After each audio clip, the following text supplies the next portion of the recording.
Hi friends, ಎಲ್ಲರಿಗೂ ನಮಸ್ಕಾರ. ಬರ್ರಿ ನಾ ಇವತ್ತು ಬಾಗಲಕೋಟೆ ಜಿಲ್ಲೆ ಜಮಖಂಡಿ ತಾಲೂಕಿನ ಗೋಟೆ ಗ್ರಾಮದಲ್ಲಿ ನಡೆದಿರತಕ್ಕಂಥ ದುಶ್ಚಟಗಳ ಭಿಕ್ಷರಿ ಸದ್ಗುಣಗಳ ದೀಕ್ಷರಿ ಜನಜಾಗೃತಿ ಕಾರ್ಯಕ್ರಮದ ವಿಡಿಯೋ ಮಾಡಿ ನೋಡ್ರಿ. ಇಲ್ಲಿ ನಮ್ಮ ಬೆಳಗಾವಿಯ ಡಾಕ್ಟರ್ ಶಿವಯೋಗಿ ಸ್ವಾಮೀಜಿಯವರು ಜಮಖಂಡಿಯ ಓಲೆ ಮಠದ ಇತಿಹಾಸದ ಬಗ್ಗೆ ಭಾಳ ಚಂದ ಪ್ರವಚನ ಹೇಳ್ಯಾರ, ಕೇಳ್ರಿ.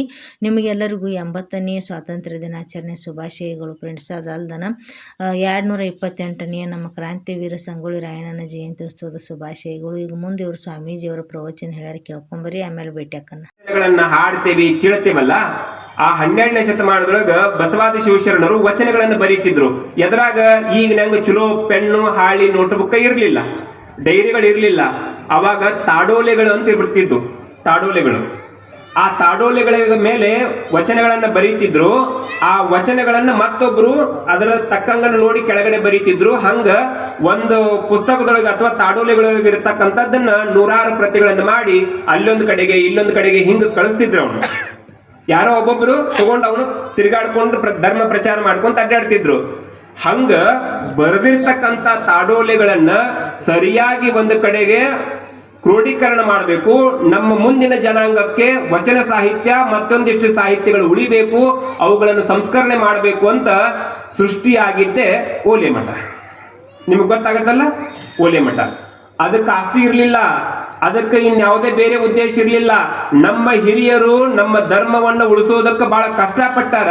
ಆ ಎಲ್ಲ ಧರ್ಮದ ಸಂದೇಶಗಳನ್ನು ಹೊತ್ತಿರತಕ್ಕಂತ ತಾಡೋಲೆಗಳು, ಓಲೆಗರಿಗಳು ಒಂದು ಕಡೆಗೆ ಗಟ್ಟಿಯಾಗಿರ್ಲಿ, ಬೇರೆದವರು ಬಂದು ಅವುಗಳನ್ನ ಕೆಡಿಸಲಾರ್ದಂಗ ನಾನು ಕಾಯ್ಕೊಂಡು ಹೋಗ್ಬೇಕು ಅಂತ ಅದನ್ನ ಅಲ್ಲಿಂದ ಹಿಡ್ಕೊಂಡು ಇವತ್ತಿನ ತನಕ ಉಳಿಸ್ಕೊಂಡು ಬಂದಿರತಕ್ಕಂತ ಆ ಕುರಿತಾಗಿ ಚಿಂತನೆಗಳನ್ನ ಮಾಡಿರ್ತಕ್ಕಂಥ ಮಠ ಓಲೆ ಮಠ. ಗೊತ್ತಾಗತ್ತ ನಿಮಗ ಯಾಕೆ ಓಲೆ ಮಠ ಅಂತ ಹೆಸರು ಬಂತು? ಗೊತ್ತಾಯ್ತಲ್ಲ. ಜಮಖಂಡಿ ಒಳಗೆ ಬಹಳಷ್ಟು ಮಠಗಳದಾವು. 9 ಮಠಗಳಿದ್ದು ಇತಿಹಾಸದಲ್ಲಿ. ಈಗೊಂದು 3 ಮಠ ಅದಾವ.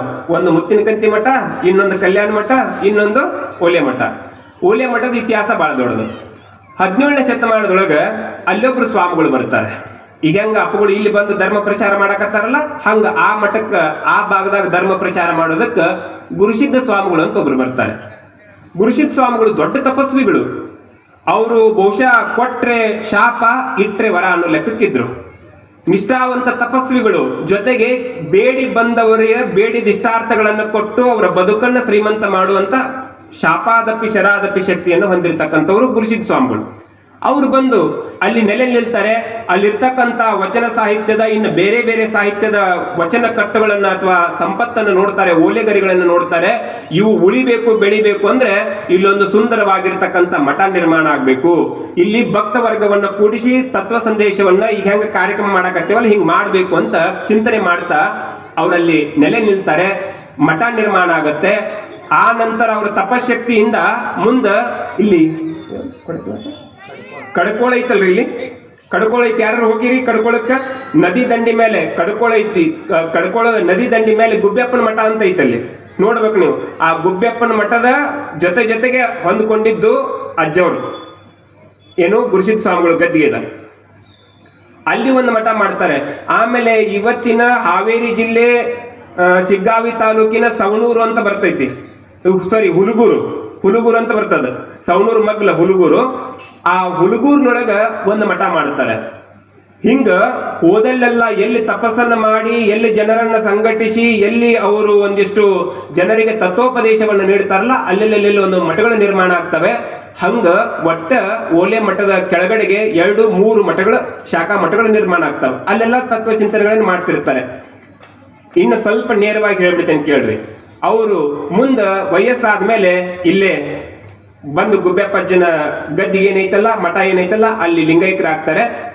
ನಂತರ ಚನ್ನವೀರ ಸ್ವಾಮಿಗಳು ಅಂತ ಒಬ್ರು ಬರ್ತಾರೆ. ಚನ್ನವೀರ ಸ್ವಾಮಿಗಳು ಬಹಳ ಕ್ರಿಯಾಶೀಲರಿರ್ತಾರೆ. ಆ ಮಠದ ಜೀರ್ಣೋದ್ಧಾರವನ್ನ ಅನುಚಾನವಾಗಿ ಮಾಡ್ತಾರೆ. ಜನರನ್ನ ಸಂಘಟಿಸಿ ಹಿಂಗ ಧರ್ಮ ಪ್ರಚಾರವನ್ನ ಮಾಡ್ತಾರೆ. ಬಹಳ ಆಕ್ಟಿವ್ ಆಗಿರ್ತಾರೆ. ಅವರು ಯಾರ ಸಮಕಾಲೀನರಂದ್ರೆ ಶಿಶುನಾಳ ಶರೀಫಜ್ಜನ್ ನಿನ್ ಕತಿ ಹೇಳಿದ್ನಲ್ಲ, ಅವ್ರ ಸಮಕಾಲೀನರು. ಮುಂದ ಅವ್ರ ಚರಿತ್ರೆ ಇವತ್ತಿಗೆ ನಮ್ಗೆ ಎಲ್ಲಿ ಸಿಗ್ತದೆ ಗೊತ್ತೈತೇನ್ರಿ? ಅಷ್ಟೋ ಇಷ್ಟೋ ಕೋಡಿಮಠ. ನಿಮ್ಗೆ ಹಾರ್ನಳ್ಳಿ ಕೋಡಿಮಠದ ಹೆಸರು ಟಿವ್ಯಾಗ ಎಲ್ಲರೂ ನೋಡಿರೇನ್ರಿ? ಭವಿಷ್ಯ ಹೇಳ್ತಾರಲ್ಲ ಕೋಡಿಮಠದ ಅಜ್ಜವರು. ಆ ಮಠದೊಳಗ ನಿಮ್ಗೆ ಅಷ್ಟೋ ಇಷ್ಟೋ ಇತಿಹಾಸ ಸಿಗ್ತತಿ. ಆ ನಂತರ 1-2-3 ಜನ ಸ್ವಾಮಿಗಳಾಗ್ತಾರೆ ಆ ಮಠಕ್ಕೆ. ಚಂದ್ರಶೇಖರ ಸ್ವಾಮಿಗಳು, ಸಂಗಯ್ಯ ಸ್ವಾಮಿಗಳು, ಸಂಗಣ ಬಸವ ಸ್ವಾಮಿಗಳು ಅಂತ ಹೇಳಿ. ಅವ್ರ ಬಗ್ಗೆ ಅಷ್ಟಾಗಿ ಮಾಹಿತಿ ಇಲ್ಲ. 17ನೇ ಶತಮಾನದ ನಂತರ ಚನ್ನವೀರ ಸ್ವಾಮಿಗಳಾದ್ಮೇಲೆ ಒಂದು 50-100 ವರ್ಷದ ಅಂತರದೊಳಗೆ ಇವರು 3 ಜನ ಆಗ್ತಾರೆ. ಅಷ್ಟೇನು ಅವ್ರ ಬಗ್ಗೆ ಮಾಹಿತಿ ಇವತ್ತಿಗೆ ಸಿಕ್ಕಿಲ್ಲ. ಮಹಾಲಿಂಗ ಸ್ವಾಮಿಗಳು ಅಂತ ಆಗ್ತಾರೆ. ಮಹಾಲಿಂಗ ಸ್ವಾಮಿಗಳು ಅಂದ್ರೆ ಬೇರೆ ಯಾರು ಅಲ್ಲ, ನೀವು ಇಲ್ಲಿ ಬಿದ್ರಿ ಕುಮಾರಸ್ವಾಮಿಗಳ ಮಠಕ್ಕೆ ಹೋಗಿರಿ. ಬಿದ್ರಿ ಕುಮಾರಸ್ವಾಮಿಗಳ ಹೆಸರು ಗೊತ್ತದ ಬಹಳಷ್ಟು ಮಂದಿಗೆ. ಅವ್ರದ್ದು ಇನ್ನೊಂದು ಗುಲ್ಗಾಲ್ ಜಂಬಿಗೊಳಗೆ ಶಾಖಾ ಮಠ ಅದ ಮುಧೋಳ ತಾಲೂಕಿನೊಳಗ. ಆ ಬಿದ್ರಿ ಕುಮಾರಸ್ವಾಮಿಗಳ ವಂಶಸ್ಥರು ಶಿವಯೋಗ ಮಂದಿರದೊಳಗೆ ಕಲಿತಾರೆ, ಮಾಲಿಂಗ ದೇವರು ಅಂತ ತಿಳ್ಕೊಂಡು ಹೇಳಿ. ಅಲ್ಲಿಂದ ಮುಂದ ಅದೇ ಕೋಡಿಹಳ್ಳಿ ಮಠಕ್ಕೆ ಹೋಗ್ತಾರೆ, ಅಲ್ಲಿ ವಿದ್ಯಾಭ್ಯಾಸವನ್ನ ಮಾಡ್ತಾರೆ. ಅಲ್ಲಿಂದ ಹೊಳ್ಳಿ ಅವರು ಎಲ್ಲಿಗೆ ಬರ್ತಾರೆ, ಓಲೆ ಮಠಕ್ಕೆ ಬಂದು ಓಲೆ ಮಠದ ಚುಕ್ಕಾಣಿಯನ್ನ ಹಿಡಿತಾರೆ. ನಂತರ ಹಿಂಗ ನಡೆದಂತ ಸಂದರ್ಭದೊಳಗ ಒಂದು ಅನಿರೀಕ್ಷಿತ ಒಂದು ಘಟನೆ ನಡೀತದೆ. ಏನು ಅಂದ್ರೆ ಹಾರ್ನಳ್ಳಿ ಹೋಗಿರ್ತಾರೆ, ಅಲ್ಲಿ ದೊಡ್ಡ ಅಜ್ಜರ ಸೇವಾ ಮಾಡ್ತಿರ್ತಾರೆ. ಅಲ್ಲಿ ಸ್ವಲ್ಪ ಏನು ಕಾಡು, ಇವತ್ತಿಗೂ ಕಾಡು ಐತಿ, ಅವಾಗ ಇನ್ನೂ ದೊಡ್ಡ ದಟ್ಟಾರಣ್ಯ ಇತ್ತು. ಅವ್ರಿಗೊಂಚೂರು ಹಾವು ಕಡಿತದ. ಮುಂದ ಆ ಹಾವು ಕಡದಕ್ಕನ್ನು ಸುದ್ದಿ ಕೇಳಿದ ಮೇಲೆ ಅವ್ರಿಗೆ ಔಷಧ ಕೊಡಿಸ್ತಾರೆ, ಆರಾಮ ಆಗಂಗಿಲ್ಲ, ಯಾಕಂದ್ರೆ ಕಡದ್ ಬಾಳತ್ತಾಗಿತ್ತು. ಅವ್ರನ್ನ ಅಲ್ಲಿಂದ ಕರ್ಕೊಂಡ್ ಬರ್ಬೇಕಂತಾರೆ. ಹಾವೇರಿ ಹುಕ್ಕೇರಿ ಮಠ ನೀವೆಲ್ಲ ಹೆಸರು ಕೇಳಿರ್ಬಹುದು. ಹಾವೇರಿ ಹುಕ್ಕೇರಿ ಮಠಕ್ಕೆ ಬರೋದ್ರಾಗಲೇ ಅಜ್ಜವ್ರು ಲಿಂಗೈಕ್ಯರಾಗ್ತಾರೆ. ಅವ್ರ ಗದ್ದಿಗೆ ಹಾವೇರಿ ಹುಕ್ಕೇರಿ ಮಠದಾಗ. ಆ ನಂತರ ಮತ್ತೊಳ್ಳಿ ಸಂಗನ ಬಸವ ಸ್ವಾಮಿಗಳು ಅಂತ ಬರ್ತಾರೆ, 2ನೇ ಸಂಗನ ಬಸವ ಸ್ವಾಮಿಗಳು. ಬಹುಶಃ ಇಲ್ಲೆಲ್ಲ ಹಿರಿಯರದರಿ. ಹೊಸಪೇಟೆ ಹೇಮಕೂಟ ಪೀಠಕ್ಕ ಹೊಸಪೇಟೆ ಜಗದ್ಗುರು ಅಂತ ಎಲ್ಲ ಕರೀತಿದ್ರು. ಹಾಲಿಕೇರಿ ಸ್ವಾಮಿಗಳು ಅಂತ ಕರೀತಿದ್ರು. ಎತ್ರಣ್ಣವರು ಬಹಳ ದೊಡ್ಡ ಕೃಷಿ ಕೆಲಸ ಮಾಡಿರ್ತಕ್ಕಂಥ, ಕೃಷಿ ಪರವಾಗಿ ಕೆಲಸ ಮಾಡಿರ್ತಕ್ಕಂಥ ಸ್ವಾಮಿಗಳು. ಅವರು ಈ ಮಠಕ್ಕೆ ನೇಮಕ ಆಗ್ತಾರೆ. ಕಾಶಿಯೊಳಗ ಹೋಗಿ ಅವಾಗಿನ ಟೈಮ್ದೊಳಗನೆ MA ಕಲ್ತು ಬಂದಂತವ್ರು, ಬಹಳ ದೊಡ್ಡ ಪ್ರಕಾಂಡ ಪಂಡಿತರು ಅವರು. ನಂತರ ಆ ಹೊಸಪೇಟೆ ಮಠಕ್ಕೆ ಹೋದಾದ್ಮೇಲೆ ನಿಮ್ಮ ಸ್ವಾಮಿಗಳು ಇವರು ಆ ಮಠಕ್ಕೆ ಬರ್ತಾರೆ. ಇವ್ರೇನು ಸುಮ್ಮನೆ ಅಂತೀರನ್ರಿ ನೀವು, ನಂಬಬೇಕು, ಹೆಮ್ಮೆ ಪಡಬೇಕು. ಜಮಖಂಡಿ ಅಂದ ತಕ್ಷಣ ಬಾಳ ಮಂದಿಗೆ ಅಲ್ಲಿರ್ತಕ್ಕಂಥ ಆ ಕಡೆ ನಮ್ಮ ಕಡೆಗೆಲ್ಲ ಜಮಖಂಡಿ ಅಂದ ತಕ್ಷಣ ಬಾಳ ಮಂದಿಗೆ ಏನೈತಂದ್ರ ಅಲ್ಲಿ ಚಲೋ ಕಬ್ಬು ಬೆಳಿತೈತಿ, ಅಲ್ಲಿ ಚಲೋ ವ್ಯಾಪಾರಿ ಕೇಂದ್ರಗಳದಾವ, ಅಲ್ಲಿ ಒಬ್ಬರಿಗಿಂತ ಒಬ್ರು ಶ್ರೀಮಂತರದಾರು ಅಂತ ಬಹಳಷ್ಟು ಮಂದಿ ನೀವೆಲ್ಲ ಮಾತಾಡುವಾಗ ಜಮಖಂಡಿ ಬರೀ ಅಷ್ಟಕ್ಕೆ ಸೀಮಿತ ಅಲ್ಲ. ಅಲ್ಲಿ ಓಲೆ ಮಠದ ಚನ್ನಬಸವ ಸ್ವಾಮಿಗಳು ಅಂತದಾರ, ಅವರು ಪುರಾಣ ಪ್ರವಚನಗಳನ್ನು ಮಾಡೋದಕ್ಕೆ ಪ್ರಸಿದ್ಧ ಅದಾರ. ಅಷ್ಟೇ ಅಲ್ಲ, ಒಳ್ಳೊಳ್ಳೆ ಪುಸ್ತಕಗಳನ್ನ ಬರೀತಾರೆ. ಓಲೆ ಮಠ ಅಂದ್ರೆ ಜಮಖಂಡಿ ಅಂದ್ರೆ ಓಲೆ ಮಠ ಚನ್ನಬಸವ ಸ್ವಾಮಿಗಳು ಅನ್ನೋ ಲೆಕ್ಕಕ್ಕ ನಿಮ್ಮೂರಿನ ಈ ಜಮಖಂಡಿ ತಾಲೂಕಿನ ಇತಿಹಾಸವನ್ನ ಕರ್ನಾಟಕದ ತುಂಬೆಲ್ಲ ಅದ್ರ ಆಚೆಗೂ ಹರಡಿಸಿರ್ತಕ್ಕಂಥ ಮಹಾತ್ಮರು. ಅವರು ನೋಡೋದಕ್ಕ ಸ್ವಾಮಿ ವಿವೇಕಾನಂದ ಇದ್ದಂಗಿದ್ರು, ಅಷ್ಟೇ ನೋಡೋದಕ್ಕ ಸ್ಫುರದ್ರೂಪಿಗಳು. ಮಾತಾಡ್ತಾರಂದ್ರ ಅವಾಗಿನ ಟೈಮ್ದಾಗ ಅವ್ರು ಮಾತಾಡೋ ಟೈಮ್ದೊಳಗ ಥಿಯೇಟರ್ಗಳೆಲ್ಲ ಬಂದ್ ಹಾಕಿದ್ವಂತ. ಗದಗಿನಂತ ದೊಡ್ಡ ದೊಡ್ಡ ಶಹರದೊಳಗ ಅಜ್ಜವರು ಪುರಾಣ ಪ್ರವಚನ ಹತ್ತೈತಿ ಅಂದ್ರ ಟಾಕೀಜ್ಗಳು ಬಂದ್ ಹಾಕಿದ್ವಂತ. ಬಳ್ಳಾರಿ ಒಳಗ ಅವರೆಲ್ಲ ಪುರಾಣ ಪ್ರವಚನ ಮಾಡಿದ್ರ ಬಂಡಿ ಕಟ್ಕೊಂಡು ಹಳ್ಳಿ ಮಂದಿ ಹೋಗಿ ಅವ್ರ ಪುರಾಣ ಕೇಳ್ತಿದ್ರಂತ. ಬಸವ ಪುರಾಣ ಹೇಳಾಕ ಎತ್ತಿದ ಕೈ ಅಜ್ಜವರು. ಇಲ್ಲೇ ಅವ್ರ ಪಟ್ಟಾಧಿಕಾರದ ಸಂದರ್ಭದೊಳಗನ ಇಲ್ಲೇ ಜಮಖಂಡಿ ಒಳಗ ಏನು ಬಸವ ಪುರಾಣ ಹಚ್ಚಿದ್ರ ಮಣ್ಣೇನು ಬಂದಿದ್ರಲ್ಲ, ಮಧುರಕಂಡಿ ಎಲ್ಲ ಜನ ಬಂದಿದ್ರಲ್ಲ, ಅವರೆಲ್ಲ ಅಮ್ಮಗಳು ಸಣ್ಣರಿದ್ದಾಗ ಬಂಡಿ ಕಟ್ಕೊಂಡು ಹೋಗಿ ಆ ಪುರಾಣ ಕೇಳಿ ಬಂದಿದ್ದ ಇತಿಹಾಸ ಅದಾವ. ಅಷ್ಟು ಅದ್ಭುತ ಭಾಷಣಕಾರರು, ಒಳ್ಳೆ ಪಂಡಿತರು. ಅಂತ ಅಪರೂಪದ ಇತಿಹಾಸವನ್ನು ಹೊಂದಿದ್ದು ಯಾವುದು ಓಲೆ ಮಠ. ಅಂತ ಓಲೆ ಮಠಕ್ಕ ಈಗಿನ ಸ್ವಾಮಿಗಳಾಗಿ ಬಂದಂತವ್ರು ಯಾರು ಅಂದ್ರೆ ಅವರು ಮತ್ತಿನ್ನಾರು ಅಲ್ಲ, ನಮಗೆ ಅತ್ಯಂತ ಚಿರಪರಿಚಿತರಾಗಿರ್ತಕ್ಕಂಥ, ನಿಮ್ಮ ಮನೆ ಬಾಗಲಕ್ಕೆ ಬಂದು ನಿಮಗೆ ಧರ್ಮೋಪದೇಶವನ್ನು ನೀಡಿರ್ತಕ್ಕಂಥ ಆನಂದ ದೇವರು ಅನ್ನೋದು ನಿಮಗೆಲ್ಲ ಗೊತ್ತಿರಲಿ. ವಿಷಯ ಬಾಳಿತ್ತು, ಹೇಳಕ್ ಸಮಯ ಕಡಿಮೆ ಐತಿ, ಅದಕ್ಕೆ ನೇರವಾಗಿ ಹೇಳೇನಿ. ಆನಂದ ಅಪ್ಪಗಳು ಆ ಮಠದ ಚುಕ್ಕಾಣಿಯನ್ನು ಇಟ್ಕೊಂಡಿದ್ದಾರೆ. ಓಲೆ ಮಠದ ಹೆಸರು ಅಂದ್ರೆ ಸುಮ್ಮನೆ ಅಲ್ಲ, ಆರ್ಥಿಕವಾಗಿ ಶ್ರೀಮಂತ ಮಠ ಅದು. ಆರ್ಥಿಕವಾಗಿ ಅಂದ ತಕ್ಷಣ ನಿಮಗೆ ಗೊತ್ತಿರ್ಲಿ, ಕೊಣ್ಣೂರಿನ ದೇಸಾಯಿಯವರು ಅಂತ ಬರ್ತಾರೆ. ಕೊಣ್ಣೂರಿನ ದೇಸಾಯಿಯವರು ಆಗಿನ ಟೈಮ್ದೊಳಗ ಆ ಓಲೆ ಮಠದ ಕೆಲಸ ಕಾರ್ಯಗಳನ್ನು ನೋಡಿ 190 ಎಕರೆ ಆ ಮಠಕ್ಕ ಅವಾಗಿನ ಕಾಲಕ್ಕ ದೇಣಿಗೆ ಕೊಡ್ತಾರ. ಶ್ರೀಮಂತ ಮಠ, ಸಣ್ಣ ಮಠ ಏನಲ್ಲ, ಶ್ರೀಮಂತ ಮಠ. ಇವತ್ತಿಗೂ 50-60 ಎಕರೆ ಆಸ್ತಿ ಇದೆ ಅದಕ್ಕೆ. ಅಂತ ದೊಡ್ಡ ಮಠ, 2-3 ಶಾಖಾ ಮಠಗಳು, ತಿಂಗಳ ಒಂದಿಷ್ಟು ಅಷ್ಟೋ ಇಷ್ಟು ಬಾಡಿಗೆ ಬರ್ತದೆ. ಇವತ್ತಿಗೂ ಸ್ಕೂಲು ಕಾಲೇಜ್ ತೆಗೆಯುವಂತ ಕೆಪಾಸಿಟಿ ಅಜ್ಜವ್ರಿಗದೆ. ಏನು ಕಲ್ಯಾಣ ಮಂಟಪ ಮತ್ತೊಂದೆಲ್ಲ ಅದೆ.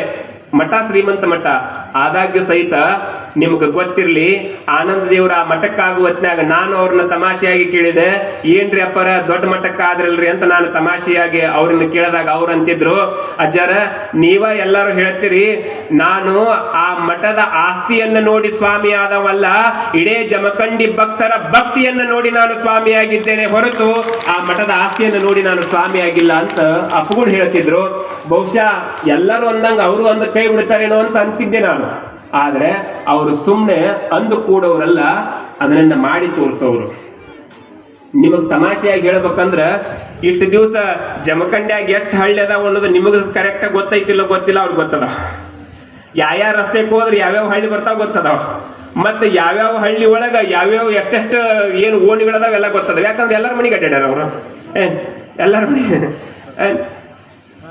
ಅವ್ರಿಗೆ ಅವ್ರು ಹುಟ್ಟಿದ ಊರ್ ಕಡೆಗೆ ಹೆಸರುಗಳ ನೆನಪಿಲ್ಲ, ಈ ಕಡೆಗೆ ಎಲ್ಲಾ ಭಾಗದ. ಅಂದ್ರೆ ಅವ್ರಿಗೆ ಈ ಜಮಖಂಡಿ ತಾಲೂಕನ್ನ ಒಂದು ಮಾದರಿಯ ತಾಲೂಕು ಅನ್ನೋ ಲೆಕ್ಕಕ್ಕೆ, ಧಾರ್ಮಿಕವಾಗಿ ಸಾಮಾಜಿಕವಾಗಿ ಮಾದರಿ ತಾಲೂಕು ಅನ್ನೋ ಲೆಕ್ಕಕ್ಕೆ ಮಾಡಬೇಕು ಅಂತ ಕಂಕಣಬದ್ಧವಾಗಿ ನಿಂತಿದ್ದಾರೆ.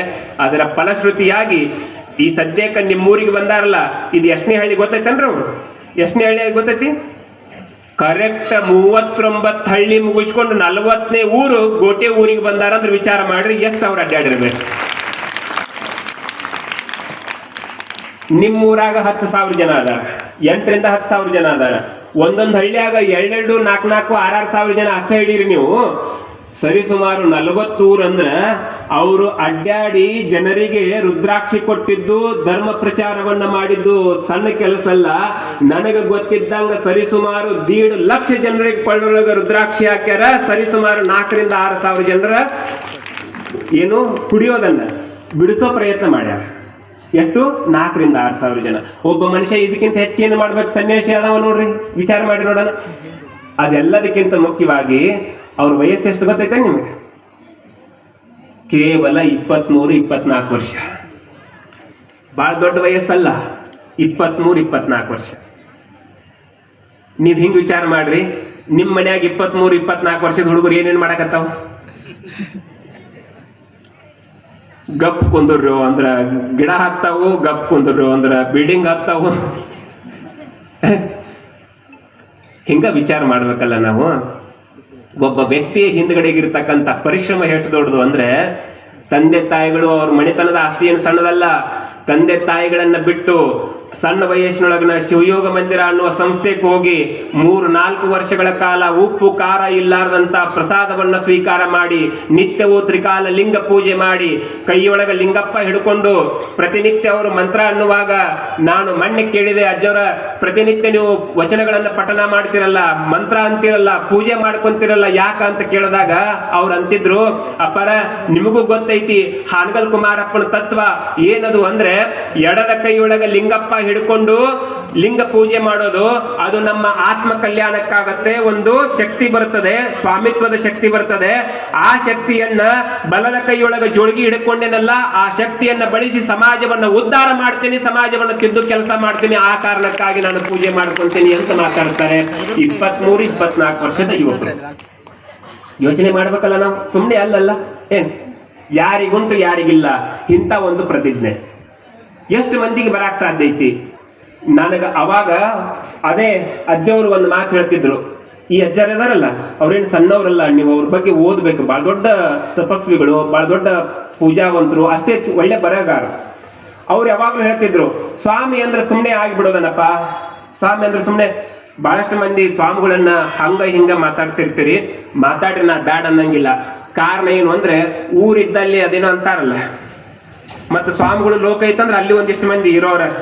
ಏನ್ ಹೆಂಗಿರ್ತೈತಿ ಪದ್ಧತಿ ಅಂದ್ರೆ, ಇವತ್ತಿಗೆ ಕೈಯಾಗ 1-4 ಹಾಳಿ ಹಿಡ್ಕೊಂಡು ಜ್ಯೋತಿಷ್ ಹೇಳ್ತಾನಂದ್ರು ಅವಂಗೂ ಸ್ವಾಮಿ ಅನ್ನಕತ್ತೀರಿ, ಊರಾಗ 4 ಮನಿ ಬಿಣ್ಣಾಯಿ ತೀರಿಸ್ತಾನಂದ್ರ ಅವಂಗೂ ಸ್ವಾಮಿಗಳು ಅನ್ನಕತ್ತೀರಿ, ಇಲ್ಲ ನಮ್ಮಂಗ ಕಾವಿ ಬಟ್ಟಿ ಹಾಕೊಂಡು ಸಮಾಜವನ್ನ ಸುಧಾರಣೆ ಮಾಡ್ಬೇಕಂತ 24 ತಾಸು ದುಡಿಯಾಕತ್ತವಂಗು ಸ್ವಾಮಿ ಅನ್ನಕತ್ತೀರಿ, ಮತ್ತೆ ಈ ಕಡೆ ಬಾಕ್ಲ ತಗದ್ ಈ ಕಡೆ ಹಚ್ಚ್ರಿ, ಈ ಕಡೆ ಬಾಕ್ಲ ತಗದ್ ಈ ಕಡೆ ಹಚ್ಚ್ರಿ, ನಿಮ್ಮ ಬಾಕ್ಲ ಎತ್ತಗರೆ ಹಾಕಿರುವಲ್ದಕ್ಕ ನಮಗ್ ಪೇಮೆಂಟ್ ಕೊಡ್ರಿ ಅನ್ನೋರ್ಗು ಸ್ವಾಮಿಗಳು ಅನ್ನಕತ್ತೀರಿ.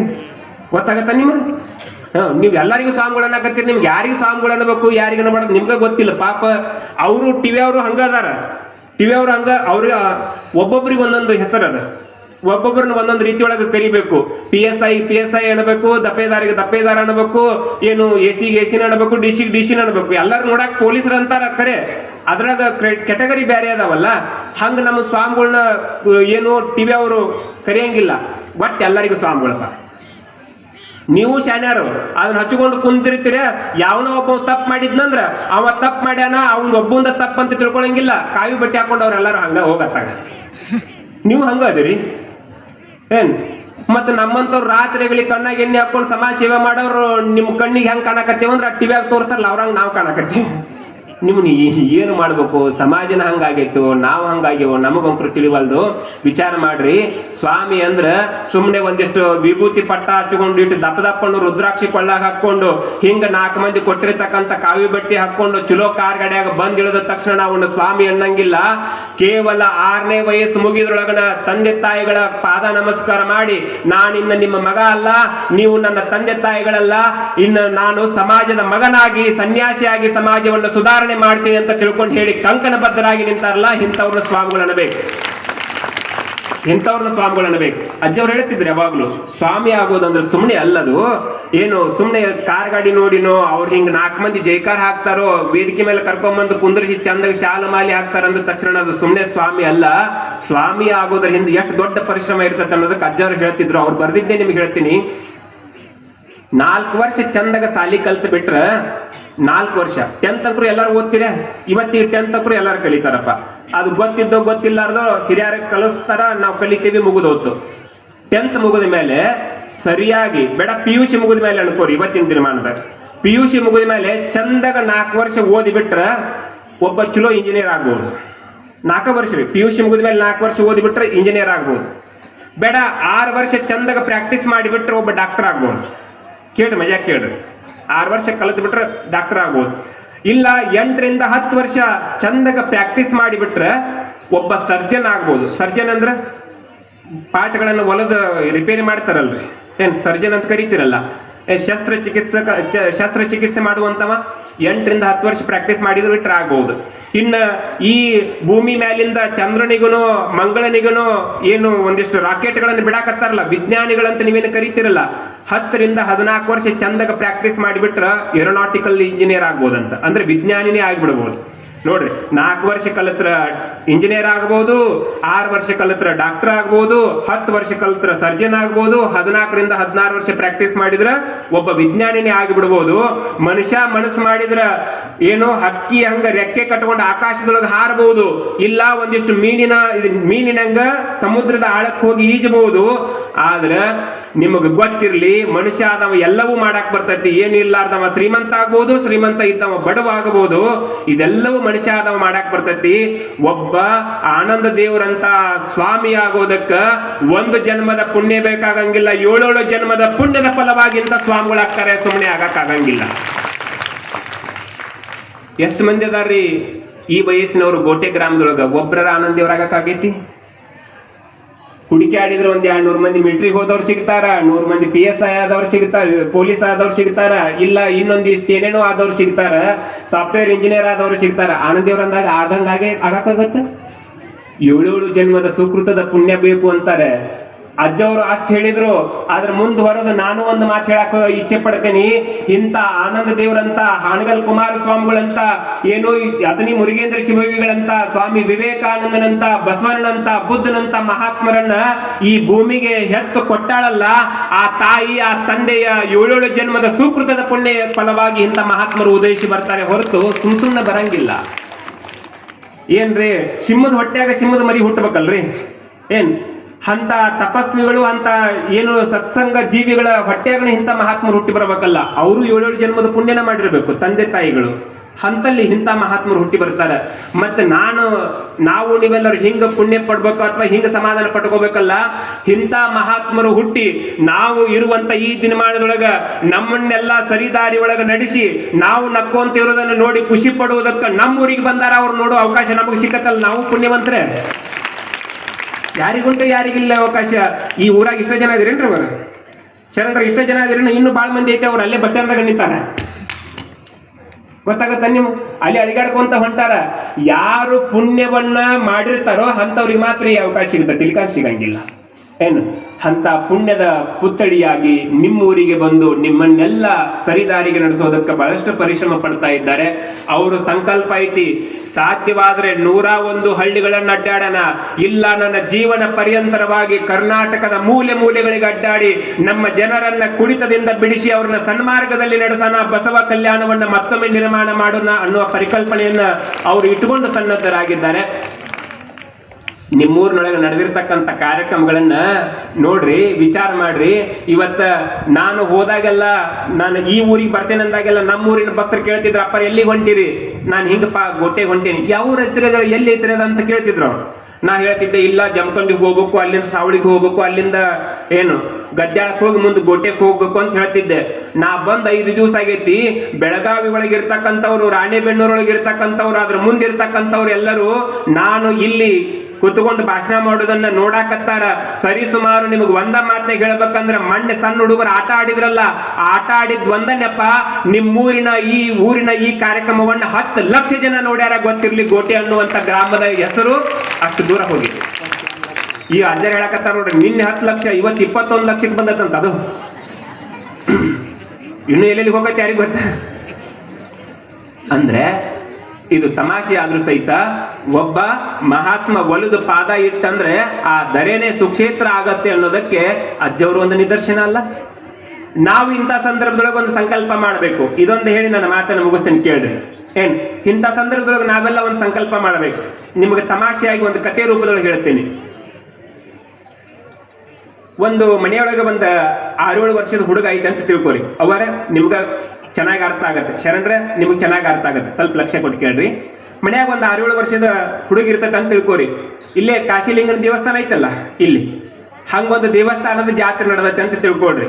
ನೀವೇನ್ ಮಾಡ್ತೀರಿ? ಹುಡುಗನ ಸಾಲಿ ಕಳಿಸಿರ್ತೀರ.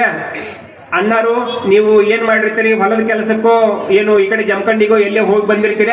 ಆಗ್ಲೇ ಟೈಮ್ ಏನಾಗಿರ್ತೈತಿ? 1-2 ಗಂಟೆ ಆಗಿರ್ತೈತಿ. ಇನ್ನೇನ್ ಲಗುಣ ಹೋಗ್ಬೇಕು, ಆಗ್ಲೇನೆ ಜಾತ್ರೆ ನಡೆದೈತಿ, ಎಲ್ಲರೂ ಕೂಡಾಕತ್ತಾರ, ನಾನು ಹೋಗಿ ಒಂದಿಷ್ಟು ದೇವರಿಗೆ ಹಣ್ಣು ಕಾಯಿ ಮಾಡಿಸ್ಕೊಂಡು ಬರಬೇಕು ಅಂತ ತಿಳ್ಕೊಂಡು ಹೇಳಿ ಮನ್ಯಾಗ ಯಜಮಾನ್ತಿಗೆ ಮೊದ್ಲೇ ಹೇಳಿ ಹೋಗಿರ್ತಾರ. ಹೇಳಿ ಹೋಗಿ ಬರೋ ಹೊತ್ನ್ಯಾಗ 2 ಕಾಯಿ, ಒಂದಿಷ್ಟು ಕರ್ಪೂರ, ಒಂದಿಷ್ಟು ಮಾಲಿ ಎಲ್ಲ ತಗೊಂಡು ಮನೆಗೆ ಬಂದು 2 ಚರಿಗೆ ಸ್ನಾನ ಮಾಡ್ಕೊಂಡು ಹೋಗ್ಬೇಕು ಅಂತ ಸ್ನಾನಕ್ಕೆ ಇಳಿದಿರಬೇಕು.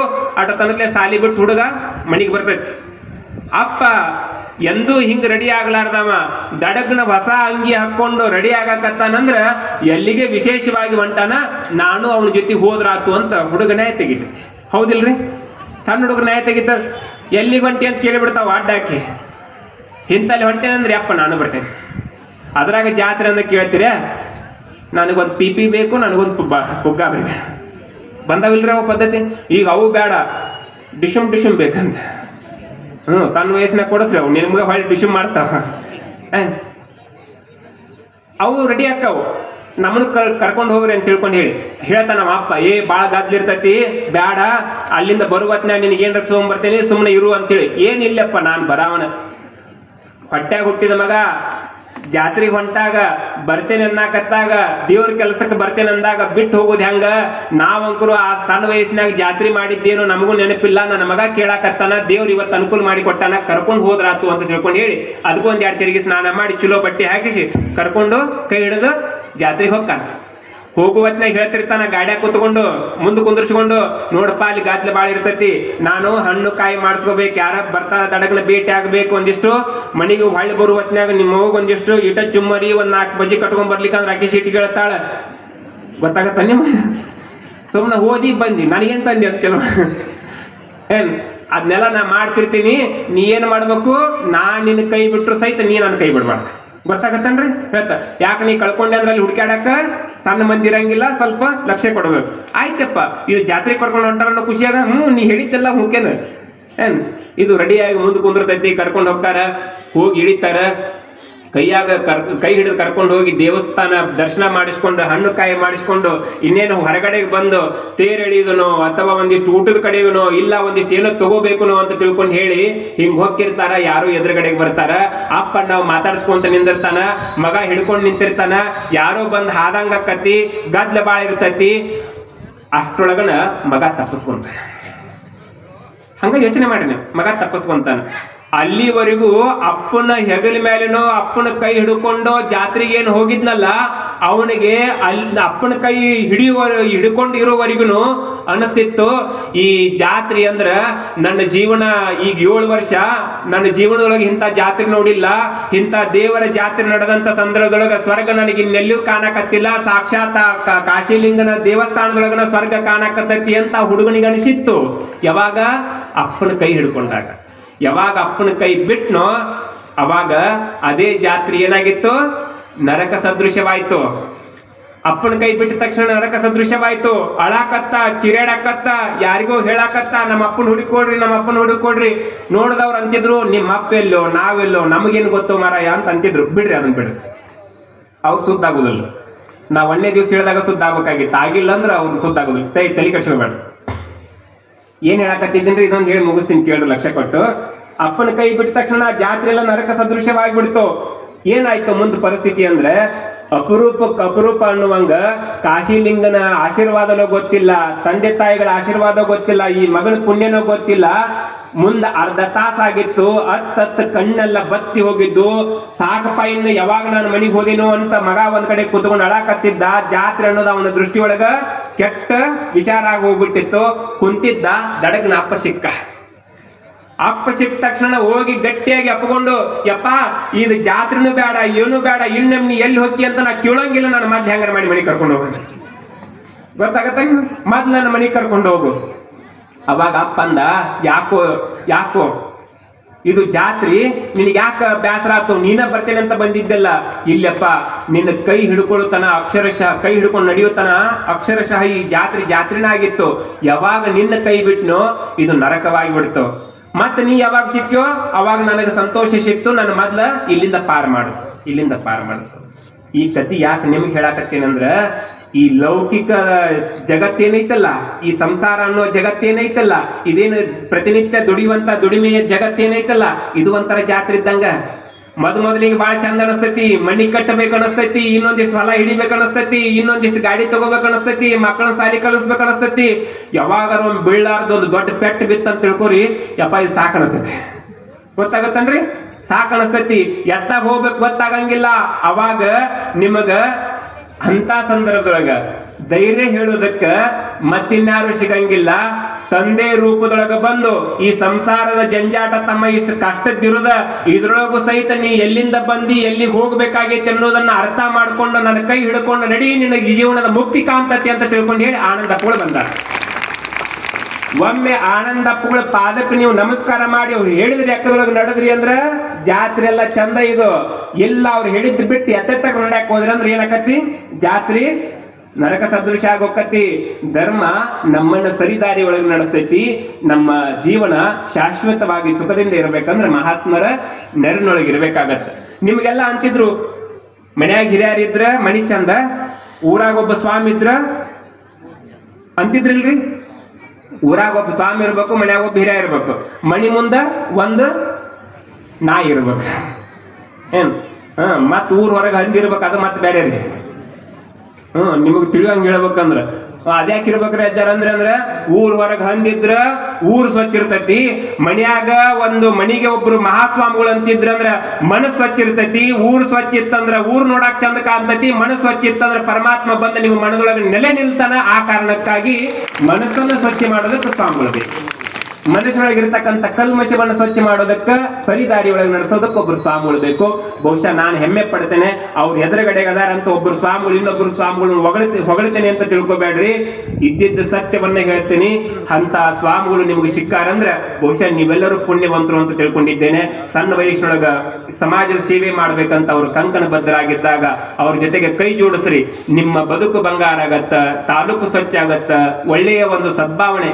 ಜಮಖಂಡಿ ಅಂದ ತಕ್ಷಣ ಸಕ್ಕರೆ ನಾಡು ಅನ್ನೋದ್ರ ಜೊತೆಗೆ ಬರುವ ದಿನಮಾನದೊಳಗ ಜಮಖಂಡಿ ಅಂದ ತಕ್ಷಣ ಅದು ಮರಿ ಕಲ್ಯಾಣ ಇದ್ದಂಗ. ಅಲ್ಲಿ ಸತ್ಯವಂತರ ಸಂಘ ಜಾಸ್ತಿ ಐತಿ. ಅಂತ ಊರನ್ನ ನಾವು ಕೈ ಮುಗಿದು ಹೋಗ್ಬೇಕು ಅಂತ ಜಮಖಂಡಿ ಊರಿಗೆ ಜನ ಬರಬೇಕು. ಆ ನಿಟ್ಟಿನೊಳಗ ಜಮಖಂಡಿ ಒಂದಿಷ್ಟು ಬದಲಾವಣೆ ಆಗುವಂತ ಎಲ್ಲ ಲಕ್ಷಣಗಳು ನಮಗ ಕಾಣಕತ್ತವು. ಆನಂದ ದೇವರ ನಿಟ್ಟಿನೊಳಗ ತಾವೆಲ್ಲ ಆ ನಿಟ್ಟಿನಲ್ಲಿ ತಮ್ಮನ್ನ ತಾವು ತೊಡಗಿಸ್ಕೊಂತೀರಿ ಅಂತ ಹೇಳ್ತಾ, ಹೇಳೋದಕ್ಕ ಸಮಯ ಬಹಳಷ್ಟು ಐತಿ. ಅಲ್ಲಿ ಸಮಯ ಮುಗಿದೈತಿ.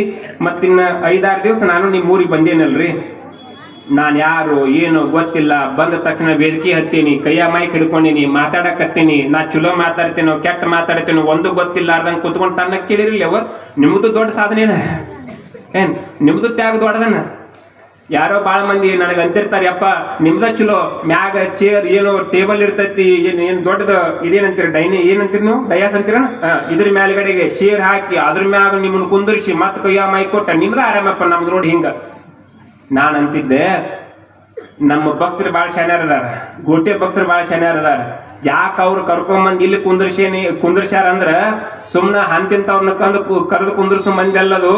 ನನ್ನ ಕಡೆಯಿಂದ ಏನಾರ 4 ಒಳ್ಳೆ ಮಾತುಗಳು 4 ಮಂದಿ ಕಿವ್ಯಾಗ ಹೋಗಿಗ್ಯಾವಲ್ಲ, ಅದರಿಂದ ನಮ್ಮೂರು ಬದಲಾವಣೆ ಆದಿತ್ತಲ್ಲ ಅನ್ನೋ ಕಾರಣಕ್ಕಾಗಿ ಕರ್ಕೊಂಬಂದ್ ಕುಂದರ್ಸ್ಯಾರ. ಇಲ್ಲಿಕಾದ್ರೆ ಹಂಗ ಸುಮ್ನ ಕರ್ಕೊಂಬಂದ್ ಕುಂದರ್ಸು ಮಂದಿ ಅಲ್ಲ. ಗೊತ್ತಾಗತ್ತ? ನೀವು ಭಾಳ ಶಾನ್ಯಾರ. ಏನ್ ನನ್ನ ಇಲ್ಲಿ ಕರ್ಕೊಂಬಂದು ಕುಂದರ್ಸಿರಿ ಅನ್ನೋ ಸಲುವಾಗಿ ನಾ ದೊಡ್ಡಮಲ್ಲ. ನಿಮ್ಮೂರಿಗೆ ಬಂದಂತ ನನ್ನನ್ನ ಕರ್ಕೊಂಬಂದು ಇಲ್ಲಿ ಕುಂದರ್ಸಿ ನೀವು ಇಲ್ಲಿ ಮುಂದ ಕಡೆ ಕುತ್ಕೊಂಡು ಹೇಳಪ್ಪ ನಾವು ಕೇಳ್ತೇವಂತ ಇಲ್ಲಿ ಕುತ್ಕೊಂಡಿರಲ್ಲ. ನಾನು ಹೇಳ ಒಂದು ಬಾಯಿ ಆದ್ರೆ ಕೇಳುವಂತವ್ರು 2 ಕಿವಿ. ನೀವು ನನಗಿಂತ ದೊಡ್ಡವರೇ ಹೊರತು ನಾನೇನು ನಿಮ್ಗಿಂತ ದೊಡ್ಡವಲ್ಲ, ನೀವೇ ನಮ್ಗಿಂತ ಅಕ್ಷರಶಃ ದೊಡ್ಡವರು ಅಂತ ಹೇಳೋದಕ್ಕೆ. ಮತ್ತ ನಿಮ್ಮಂತ ದೊಡ್ಡವ್ರಿಗೆ ನಾನು ಏನ್ ಹೇಳಕ್ ಇಚ್ಛೆ ಪಡ್ತೀನಿ ಅಂದ್ರೆ ಸುಮ್ಮನೆ ಥ್ಯಾಂಕ್ಸ್ ಹೇಳುದಪ್ಪ. ಇನ್ನೇನ್ ಕೊಡಕಾಕತ್ತೇನು, ಒಬ್ಬರಿ ಹೊಲ ಮಾರಕಾಕತ್ತೆ ನಿಮ್ಗೆ ತಂದು ಕೊಡ ಥ್ಯಾಂಕ್ಸ್ ಹೇಳೋದಪ್ಪ. ಹೆಂಗ್ ಥ್ಯಾಂಕ್ಸ್ ಹೇಳೋದು? ನಾನು ಹೋದಲ್ಲೆಲ್ಲ ಹೇಳ್ತಿರ್ತೇನೆ, ಈ ಅವಾಗಳು ಬಹಳಷ್ಟು ಮಂದಿ ಮೊದಲಿಗೆ ಕಲ್ಲು ತಗೊಂಡು ಹಿಂಗ್ ಬೀಸುವ ಹೊತ್ನ್ಯಾಗ ಒಂದು ಹಾಡ ಆಡ್ತಿದ್ರು, ಗೊತ್ತೈತನ್ರಿ? ಕಲ್ಲು ಕೊಟ್ಟವುಳ ಮನೆಗೆ ಎಲ್ಲ ಭಾಗ್ಯವು ಬರಲಿ, ಪಲ್ಲಕ್ಕಿ ಏರಿ ಮಗ ಬರಲಿ, ಈ ಮನೆಗೆ ಹೂವ ಮುಡಿಯುವ ಸೊಸೆ ಬರಲಿ ಹಾಡ್ತಿದ್ರು, ಗೊತ್ತೈತ? ಎದಕ್ಕ? ಬೀಸಾಕ ಅವ್ರ ಮನೆಯಾಗಿನ ಕಲ್ಲು ಕೊಟ್ಟಿದ್ದಕ್ಕ. ತಗೊಂಡ್ ನಿನ್ ಕಲ್ಲು ನೀನೇ ಇಟ್ಕೋತ ಕೊಟ್ಟು ಬರಿದ್ದೆ. ಒಂದಿಷ್ಟು ಥ್ಯಾಂಕ್ಸ್ ಹೇಳ್ತಿದ್ರು ಅದಲ್ಲ ನೋಡ್ರಿ. ಏನೂ ಗೊತ್ತಿಲ್ಲಾರಂತ ಅವ್ವ ಒಂದಿಷ್ಟು ಕಲ್ಲು ಕೊಟ್ಟಿದ್ದಕ್ಕ ತನ್ನ ಭಾಷೆದಾಗ ಥ್ಯಾಂಕ್ಸ್ ಹೇಳ್ತಾಳಕಿ. ಏನು? ಕಲ್ಲು ಕೊಟ್ಟ ಒಳ ಮನೆಗೆ ಎಲ್ಲ ಭಾಗ್ಯವು ಬರಲಿ, ಪಲ್ಲಕ್ಕಿ ಏರಿ ಮಗ ಬರಲಿ, ಈ ಮನೆಗೆ ಹೂವ ಮುಡಿಯುವ ಸೊಸೆ ಬರಲಿ ಅಂತ ಆಕಿ ಹಾಡುವಾಗ ಓದ್ಕೊಂಡಿರ್ತಕ್ಕಂಥ ಸ್ವಾಮಿ ನಾನು ಏನ್ ಹೇಳ್ಬೋದಂದ್ರೆ, ಗೋಟೆ ಗ್ರಾಮದ ಭಕ್ತರಲ್ಲಿರ್ತಕ್ಕಂಥ ಎಲ್ಲ ಸಣ್ಣ ಪುಟ್ಟ ದೋಷಗಳೆಲ್ಲ ದೂರ ಆಗ್ಲಿ, ಗೋಟೆ ಗ್ರಾಮದಲ್ಲಿರ್ತಕ್ಕಂಥ ಎಲ್ಲ ಭಕ್ತರಿಗೆ ಮಳೆ ಚೆನ್ನಾಗಿ ಆಗ್ಲಿ, ಅವ್ರು ಬೆಳೆದಿರ್ತಕ್ಕಂಥ ಬೆಳೆಗೆ ಒಳ್ಳೆಯ ಬೆಲೆ ಸಿಗಲಿ, ಅಷ್ಟೇ ಅಲ್ಲ ಆನಂದ ದೇವರನ್ನಂತ ಮಹಾಸ್ವಾಮಿಗಳ ಆಶೀರ್ವಾದ ಅವ್ರ ಜೊತೆಗೆ ಇರ್ಲಿ, ಅವ್ರ ಜೀವನ ನೆಟ್ಟಗಾಗ್ಲಿ ಅಂತ ನಾನು ಇಷ್ಟೇ ಬೇಡ್ಕೊಳ್ಳೋದಲ್ಲ ಸನ್ಯಾಸಿ ಆದವ. ಮತ್ತಿನ್ನ ಇಷ್ಟ ಹೇಳಿ ನಾನು ಹೋಗಬೇಕ್ರಿ. ಮತ್ ನಾಳೆ ಇಲ್ಲಿ ಇರ್ತೇನೆ ಅಂದ್ರೆ ನೀವೇನ್ ಬಂದ್ ಕುಂದ್ರಿ? ಇಲ್ಲಲ್ಲ, ಮುಗಿತಲ್ಲ ಕಾರ್ಯಕ್ರಮ, ನಾ ಹೋಗ್ಬೇಕಲ್ಲ. ಮತ್ತ ಹೋಗುವತ್ನ್ಯಾಗ ನೀವಂತೀರಿ ಇದ್ರ ಚಲೋ ಹಾಕಿತ್ತಪ್ಪ. ಎದಕ್ಕಿರ್ಬೇಕು?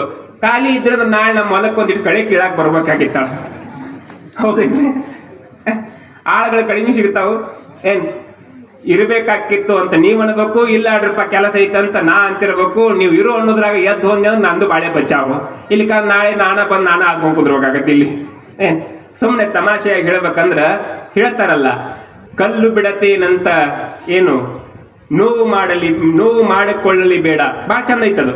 ಕಲ್ಲು ಬಿಡತೇನಂತ ಸಿಟ್ಟು ಮಾಡಲಿ ಬೇಡ, ಮತ್ತೆ ಬರತೇನೆ ಸಂಜೀಕ ಹಡದವ್ವ ಬೆಲ್ಲ ದಾರತಿಯ ತರತೇನ. ನೋಡ್ರಿ ಎಷ್ಟ್ ಚಂದ ಹೇಳ್ತಾರ ನೋಡ್ರಿ. ಏನ್ ಕಲ್ಲು ಬಿಡ್ತೇನಂತ ಸಿಟ್ಟು ಮಾಡ್ಕೋಬೇಡ್ರಿ, ನಾನು ಹೊಂಟೇನಂತ ನೀವೇನ್ ಬೇಜಾರು ಮಾಡ್ಕೋಬೇಡ್ರಿ, ಮತ್ತೆ ಯಾವಾಗ ಹೋಗ್ತೀರಿ ಅಂತ ವಿಚಾರ ಮಾಡಕತ್ತವ್ರು. ನಾ ಏನ್ ಇದನ್ನೇ ಮಾತು ಹೇಳಕತ್ತಿಲ್ಲ. ಏನ್ ಕಲ್ಲು ಬಿಡತೇನಂತ ಸಿಟ್ಟು ಮಾಡಲಿ ಬೇಡಿ, ಮತ್ತೆ ಬರ್ತೇನಿ. ಯಾವಾಗ ಮತ್ತೊಂದು ಇಂಥ ಕಾರ್ಯಕ್ರಮ ಕೂಡಿಸ್ತಿರಲ್ಲ, ಮತ್ತ ಆನಂದಪ್ಪಗಳು ಇಲ್ಲಿ ಕರೆಸ್ತಿರಲ್ಲ, ಅವರು ನೀವೆಲ್ಲರೂ ಕೂಡಿದಾಗ ಮತ್ತ ಆ ಶಿವದೇವ್ರು ಬರ್ಲಿ ನಮ್ಗೊಂದಿಷ್ಟು ಹೇಳಿ ಅಂತ ಯಾವಾಗಾರ ನೀವು ಪ್ರೀತಿಯಿಂದ ಕರೆದ್ರಿ ಅಂದ್ರ ಬರ್ತೇನಿ. ಹಂಗ ಬರಂಗಿಲ್ಲ, ನಿಮ್ಮ ಬದುಕು ಬಂಗಾರ ಆಗೋದಕ್ಕೆ ಮತ್ತೊಂದು 4 ಒಳ್ಳೆಯ ವಿಚಾರಗಳನ್ನ ತಗೊಂಬಂದು ನಿಮಗೆ ಕೊಡ್ತೇನೆ, ನಿಮ್ಮೊಳಗ ನಾನು ಒಂದಾಕ್ಕೇನಿ ಅನ್ನುವಂತ ಮಾತುಗಳನ್ನು ಹೇಳ್ತಾ, ಆನಂದಪ್ಪಗಳ ಬಗ್ಗೆ ಎಷ್ಟು ಹೇಳಿದ್ರು ಕಡಿಮೆನೆ. ಚಿಕ್ಕ ವಯಸ್ಸಿನವ್ರು ಅಷ್ಟೆಲ್ಲ ಕೆಲಸ ಮಾಡಕತ್ತಾರ, ಅವ್ರಿಗೆ ಧನ್ಯವಾದ. ನಿಮಗೆಲ್ಲರಿಗೂ ಹಿರಿಯರಿಗೆ ಇಷ್ಟೆಲ್ಲ ಕಾರ್ಯಕ್ರಮವನ್ನು ಆಯೋಜನೆ ಮಾಡಿರಿ. ನಮ್ಮ ಹುಡುಗರು ಮಣಿಗೆ ಅಡ್ಡಾಡಿ ತಮ್ಮ ಎಲ್ಲ ಕೆಲಸ ಕಾರ್ಯಗಳನ್ನು ಬಿಟ್ಟು ಅವರು ಓಡಾಡಿ ಈ ರುದ್ರಾಕ್ಷಿ ಕೊಡೋ ಕೆಲಸ ಮಾಡ್ಯಾರ, ಅವರಿಗೆ ಧನ್ಯವಾದ. ಆಮೇಲೆ ಈ ವೇದಿಕೆಯನ್ನ ಬಹಳ ಚೆನ್ನಾಗಿ ವ್ಯವಸ್ಥೆ ಮಾಡ್ಯಾನ, ಆ ಹುಡುಗನಿಗೆ ಧನ್ಯವಾದ. ಮೈಕ್ ಸೆಟ್ನವರಿಗೆ, ನಿರೂಪಕರಿಗೆ, ಅಡಿಗೆ ಮಾಡಿದವರಿಗೆ, ದೈವದ ಅಡಿಗೆಯನ್ನು ಮಾಡಿದಂಥವರಿಗೆ, ನೀಡಿದಂಥವರಿಗೆ, ದಾಸೋಹ ಮಾಡಿದಂಥವರಿಗೆ, ಎಲ್ಲದಕ್ಕಿಂತ ಮುಖ್ಯವಾಗಿ ನಮ್ಮನ್ನು ಮನೆಗೆ ಕರ್ಕೊಂಡು ಹೋಗಿ ನಮಗೆ ಪ್ರಸಾದ ಮಾಡಿಸಿ ಮತ್ತೆ ಸಾಲಾರ್ದಕ್ಕೆ ದಕ್ಷಿಣ ಕೊಟ್ಟು ಕಳಿಸಿರ್ತಕ್ಕಂಥ ಎಲ್ಲ ಶರಣ ಬಾಂಧವರಿಗೆ ನಾನು ತುಂಬ ಹೃದಯದ ಧನ್ಯವಾದಗಳನ್ನು ಹೇಳ್ತೇನೆ. ನಿಮ್ಮ ಊರಿನ ಋಣ ನಮ್ಮಂತ ಸ್ವಾಮಿಗಳ ಮೇಲೆ ಇರ್ತದೆ. ನಾವು ಮತ್ತೊಮ್ಮೆ ಕರೆದಾಗ ಬಂದು ನಿಮ್ಮ ಸೇವೆಯನ್ನು ಮಾಡುವಂತ ಕಾರ್ಯದೊಳಗೆ ತೊಡಗುತ್ತೇವೆ ಅನ್ನುವಂತ ಮಾತನ್ನು ಹೇಳ್ತಾ, ಬಹುಶಃ ಮತ್ತಿನ್ಯಾರ್ದಾದ್ರೂ ವಿಷಯ ಬಿಟ್ಟಿದ್ರೆ, ಮತ್ತಿನ್ನೇನಾದ್ರೂ ನಿಮಗೆ ಮನಸ್ಸಿಗೆ ನೋವಾಗುವಂಗ ಮಾತಾಡಿದ್ರೆ ಅದನ್ನೆಲ್ಲ ನನಗೆ ಬಿಡ್ರಿ. ಒಳ್ಳೇದನ್ನ ನೀವು ನಿಮ್ಮದಾಗಿಸ್ಕೊಳ್ರಿ ಅಂತ ಹೇಳ್ತಾ ನಿಮ್ಮೆಲ್ಲರಿಗೂ ಶರಣಾರ್ಥಿ. ಮತ್ತೊಮ್ಮೆ ಸಿಗೋಣ.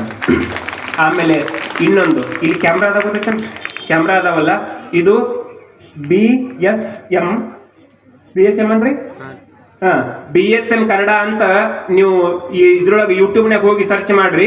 ನಿಮ್ಮ ಇಂಥ ಎಲ್ಲ ಆನಂದಗಳು ಏನೇ ಕೆಲಸ ಕಾರ್ಯಕ್ರಮ ಮಾಡ್ತಾರಲ್ಲ ಬೇರೆ ಬೇರೆ ಕಡೆಗೆ, ನಿಮ್ಮೂರಿನ ಕಾರ್ಯಕ್ರಮನೂ ಅದ್ರಾಗ ಸಿಗ್ತಾವ. ಆಮೇಲೆ ನಮ್ಮ ಇಲ್ಲಿ ಹುಡುಗದಾನ ರಾಜು ಅಂತೇಳಿ, ನಿಮ್ದು ಯಾವ್ದು ಏನಂತ ಒಲೆ ಮಠ ಜಮಖಂಡಿ ಅಂತ ಐತಲ್ಲ, ಓಲೆ ಮಠ ಜಮಖಂಡಿ ಅಂತ ಇನ್ಸ್ಟಾಗ್ರಾಮ್ ಅದ, ಅದ್ರೊಳಗೆ ಹೋಗಿ ಸಬ್ಸ್ಕ್ರೈಬ್ ಆಗ್ರಿ. ಆನಂದಪ್ಪಗಳು ಮತ್ತೆಲ್ಲಿ ಬೇರೆ ಬೇರೆ ಕೆಲಸ ಕಾರ್ಯಗಳನ್ನ ಮಾಡ್ತಾರಲ್ಲ ಅದೆಲ್ಲ ಅದ್ರೊಳಗೆ ಬರ್ತದ. ಇನ್ಸ್ಟಾಗ್ರಾಮ್ನು ಯೂಟ್ಯೂಬ್ನ ಇಟ್ಕೊಂಡು ಇಲ್ಲ ಬಾರದೆಲ್ಲ ನೋಡಿ ಸುಮ್ಮನೆ ಮನಸ್ಸನ್ನ ಹಾಳು ಮಾಡ್ಕೊಳ್ಳೋ ಬದ್ಲಿ ಇಂಥ ಹುಡುಗರು ಇಂಥ ಒಳ್ಳೆ ಕಾರ್ಯಕ್ರಮಗಳನ್ನ ಜನರಿಗೆ ಮುಟ್ಟಿಸ್ಬೇಕು ಅಂತ ಕೆಲಸ ಮಾಡಕತ್ತಾರ. ಅವ್ರಿಗೂ ಒಳ್ಳೇದಾಗ್ಲಿ ಅಂತ ಒಂದ್ಸಾರಿ ಜೋರಾಗಿ ಚಪ್ಪಾಳೆ ತಟ್ರಿ. ನಮಸ್ಕಾರ ಮೇಡಮ್, ನಿಮ್ದು ಐತೇನ್ರಿ? ಅವ್ರದ್ದು ಐತಂದ. ಅಂದ್ರೆ ಒಳ್ಳೆಯದನ್ನ ನಾವು ನಮ್ಮದಾಗಿಸ್ಕೊಳ್ಳೋದಕ್ಕೆ ಇವೆಲ್ಲ ಮಾರ್ಗಗಳು, ಅವುಗಳನ್ನೆಲ್ಲ ಬಳಸ್ಕೋರಿ ಅಂತ ಹೇಳ್ತಾ ಎಲ್ಲರ ಪರವಾಗಿ ಮತ್ತೊಮ್ಮೆ ನಾನು ಆನಂದಿ ಅವರಿಗೆ ಈ ಎಲ್ಲ ವ್ಯವಸ್ಥಾಪಕರಿಗೆ ಧನ್ಯವಾದಗಳನ್ನು ಹೇಳಿ ಮಾತನ್ನು ಮುಗಿಸ್ತೇನೆ. ಶರಣ. ಧನ್ಯವಾದಗಳು. ಕೇಳ್ಕೊಂಡು ಬಂದ್ರಲ್ಲ ಫ್ರೆಂಡ್ಸ್, ಎಷ್ಟು ಚಂದ ನಮ್ಮ ಬೆಳಗಾವಿ ಎಸ್ ಶಿವಯೋಗಿ ಸ್ವಾಮೀಜಿ ಅವರು ಈ ಜಮಖಂಡಿ ಹುಲಿ ಮಠದ ಇತಿಹಾಸದ ಬಗ್ಗೆ ತಿಳಿಸಿ ಹೇಳಿದ್ರು ಅಂಥೇಳಿ ಪ್ರವಚನದೊಳಗೆ. ಅದಲ್ದ ಆನಂದ ಸ್ವಾಮೀಜಿ ಅವರ ಬಗ್ಗೆ ಕೂಡ ಅವರು ಭಾಳ ಚಂದ ಹೇಳಿದ್ರಿ.